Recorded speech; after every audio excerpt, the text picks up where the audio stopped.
नारद बाबा तो कहीं टिकते नहीं। एक बार ऐसा हो गया,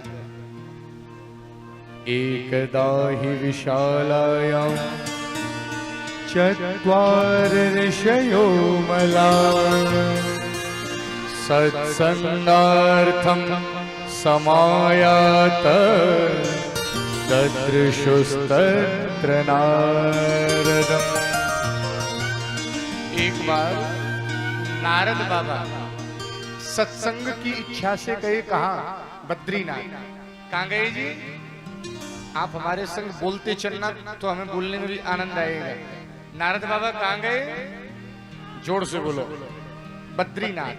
और बद्रीनाथ को भागवत में क्या कहा है? विशालपुरी। विशालपुरी क्यों कहा? कभी पहले वहां के राजा का नाम विशाल हुआ करता है, इसीलिए भागवत में क्या कहा? एकदा हि विशालायां। और वहां नारद बाबा ने, वहां कौन गए? 4 भैया गए सत्संग की इच्छा से। कौन कौन? ब्रह्मा जी के मानस बेटा। पहले बेटा का नाम है सनक। क्या नाम है जी? बोलो ना। सनक। क्या नाम है? सनक, वही वाली सनक। क्या नाम है? सनक। दूसरे बेटा का नाम क्या है? सनंदन। क्या नाम है जी? बोलो ना। ये पीछे वाले भी बोलो ना, थोड़ी ताकत लगा के। पहले बेटा का नाम क्या है? सनक। दूसरे सनंदन। तीसरे सनातन। हमारे धर्म का नाम क्या है? बोलो जी, सनातन। और चौथे बेटा का नाम क्या है ब्रह्मा जी के? सनत कुमार। क्या नाम है जी? सनत कुमार। इन्हीं को कहते हैं सनकादि महर्षि। क्या कहते हैं? थोड़ी आवाज कम आ रही है। हमने तो सुना था जब बिहार वाले बोलते हैं तो दीवार हिला देते हैं। आवाज अभी बड़ी आ रही है। क्या कहते हैं इन चारों को? सनकादि महर्षि। ये चारों भैया सत्संग की इच्छा से आए। तो इन चारों भैयाओं ने बद्रीनाथ में क्या देखा? नारद बाबा का चेहरा उतरा हुआ दिखाई देगा। तदृशुस्तत्र नारदम। तुम्हारा फेस बता देता, नहीं बता देता तुम परेशान हो, हाँ या ना? बोले महाराज। चारों भैयाओं ने नारद बाबा से पूछा, नारद बाबा कथम ब्रह्मन दीन मुख कुतश्चिंता तुरो भवान। ये दीन जैसा मुख क्यों है? ये कौन सी चिंता तुमको खाई जा रही है? और इतनी जोर से कहां भाग रहे हैं? त्वरितम गम्यते कुत्र कुतश्च गमनम तव। इतनी जोर से कहां भाग रहे हो? कहां से आ रहे हो? कहां जा रहे हो? बात तो बताओ। नारद बाबा बोला, बताता हूं मेरे। अब मेरी कहानी सुन लो आप पूरी। मैं परेशान क्यों हूं? ये तो आपने बिल्कुल ठीक पहचाना कि मैं परेशान हूं, पर मेरी परेशानी का कारण क्या, ये भी सुन लेना। अहं त्वा पृथ्वीम यातो ज्ञात्वा सर्वोत्तमामिति। मैं पृथ्वी को इस पूरी ब्रह्मांड में सबसे अच्छा समझ करके आया। कहां? इस धरती पर आ गया। और धरती पर भी आकर के मैं कहां गया? मैं दिल्ली, बंबई, कलकत्ता, हैदराबाद नहीं गया। मैं पृथ्वी पर भी आकर के तीर्थों में गया। क्यों? मुझे शांति मिल गई। मेरी मां बड़े ध्यान से सुनना। नारद बाबा क्या कह रहे हैं? मैं धरती पर आया ब्रह्मांड में, और धरती पर भी आने के बाद कहां गया? पुष्कर गया, प्रयाग गया, काशी गया, गोदावरी गया, हरिक्षेत्र गया, कुरुक्षेत्र गया, श्रीरंगम गया, रामेश्वर गया, पर मुझे कहीं शांति नहीं मिली। क्या कह रहे हैं? मुझे कहीं शांति नहीं मिली। बोले क्यों? बोले व्यक्ति तीर्थों में तो जाता है, पर तीर्थ में जाकर के भी झूठ बोलता है। हाँ, बोले कलयुग में भी, तीर्थों में भी कलयुग के भैया अधर्म ने अपना अड्डा जमा लिया। कामेश्वर नाथ का दर्शन करने तो जाते हैं, बहुत ध्यान से सुनना शेखपुरा वालों। कामेश्वर नाथ का दर्शन करने तो जाते हैं, और कामेश्वर नाथ में अगर किसी पैसा मांगने वाले का फोन आ जाए, क्या कहता है? मैं शेखपुरा में हूं ही नहीं। बोले तीर्थ में जाता तो है, पर तीर्थ में जाकर के झूठ बोल। आज आपसे एक बात करूं शेखपुरा वालों, अन्य स्थाने कृतम पापम तीर्थ स्थाने विनश्यति। आप अपने घर में पाप करो, तीर्थ में जाओगे तो पाप खत्म हो जाएगा। बहुत ध्यान से सुनना जो मैं कह रहा हूं।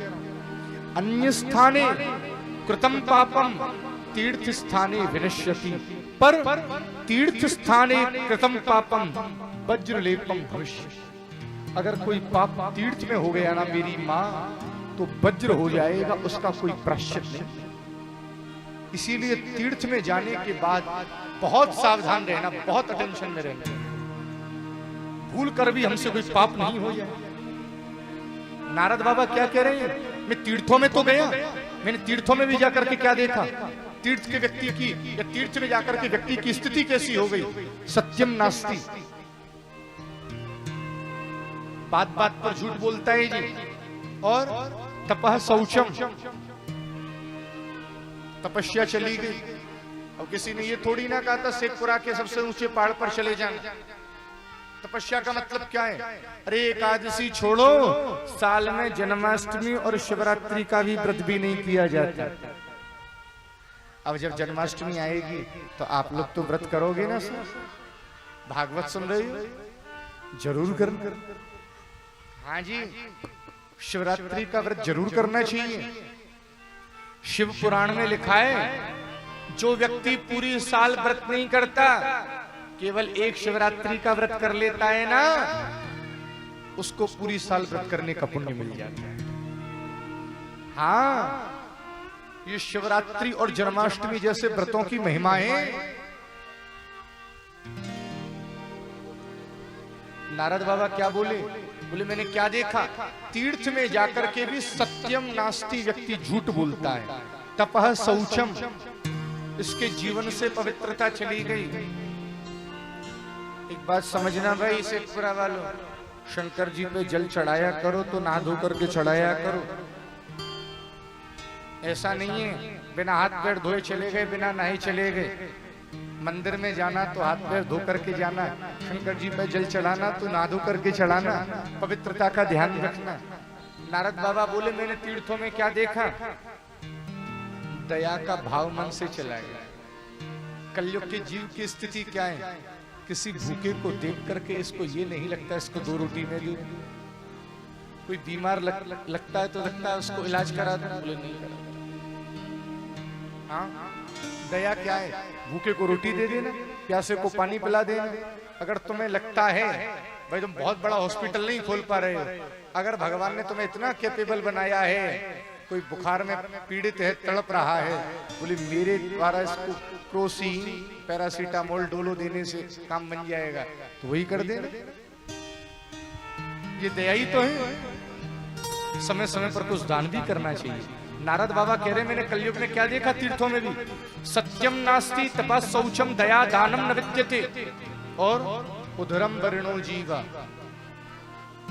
कलयुग का व्यक्ति क्या समझता है, मैंने पेट भर लिया सब काम हो गया। अपना पेट भर जाए मतलब अपना काम बन जाए, ये उसका सबसे बड़ा उद्देश्य रहता है।